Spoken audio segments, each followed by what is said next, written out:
কিশোরগঞ্জের হাওরে এখন ব্যস্ত সময় পার করছেন কৃষকরা। শুরু হয়েছে বোরো ধান কাটার উৎসব।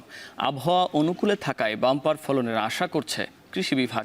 এ নিয়ে আরও জানতে নিকলির জোয়ান শাহির হাওর থেকে যুক্ত হচ্ছেন মশিউর কায়েস। এবছর বাম্পার ফলনের ব্যাপারে কি বলছেন স্থানীয় কৃষক ও কৃষি কর্মকর্তারা?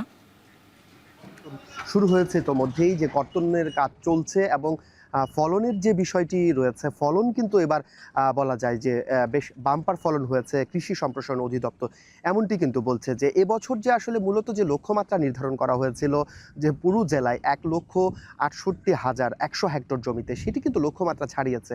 সেটি 1,68,115 হেক্টর জমিতে কিন্তু এবার আবাদ হয়েছে এবং সেখান থেকে কিন্তু ধানের যে উৎপাদনের লক্ষ্যমাত্রা ধরা হয়েছে সেটিও কিন্তু প্রায় 12 লক্ষ মেট্রিক টন এবং সেটা কৃষি সম্প্রসারণ অধিদপ্তর যে বিষয়টি বলছে সেটিও কিন্তু আসলে লক্ষ্যমাত্রা ছাড়াবে এবং আবহাওয়া অনুকূলে থাকায় কোনো প্রাকৃতিক দুর্যোগ না হওয়ায় কিন্তু এবার ফলন ভালো হয়েছে। তবে কৃষি সম্প্রসারণ অধিদপ্তর যে বিষয়টি বলছে যে কিছুটা আসলে সামনে বৃষ্টিপাতের সম্ভাবনা রয়েছে। আবহাওয়া অধিদপ্তরের সঙ্গে তারাও আসলে কথাবার্তা বলেই কিন্তু কৃষকদেরকে এই পরামর্শ দিচ্ছেন যে 80% যদি আসলে ধান পেকে যায় সেক্ষেত্রে যেন তারা ধান কাটা শুরু করে।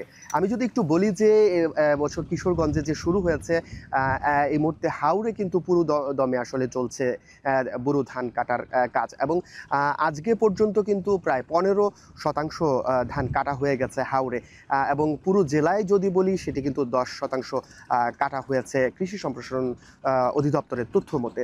তবে তারা যে বিষয়টি বলছে যে 80% ধান পেকে গেলে সেটি কেটে ফেলার জন্য, কেননা যে যদি শিলাবৃষ্টি কিংবা বৃষ্টিপাত সামনে যেহেতু হওয়ার কিছুটা সম্ভাবনা রয়েছে, সেক্ষেত্রে কিন্তু আসলে ধান ঘরে তোলা সহ কিন্তু তারা আসলে কিছুটা বিপত্তিতে পড়তে পারে কৃষকরা। সেজন্য কিন্তু আসলে দ্রুততার সাথেই কিন্তু বলা যাচ্ছে যে ধান কাটা চলছে। এছাড়াও যদি বলি শ্রমিকদের পাশাপাশি কিন্তু 220টি হারভেস্টর কিন্তু মাঠে কাজ করছে দ্রুত গতিতে ধান কাটার জন্য।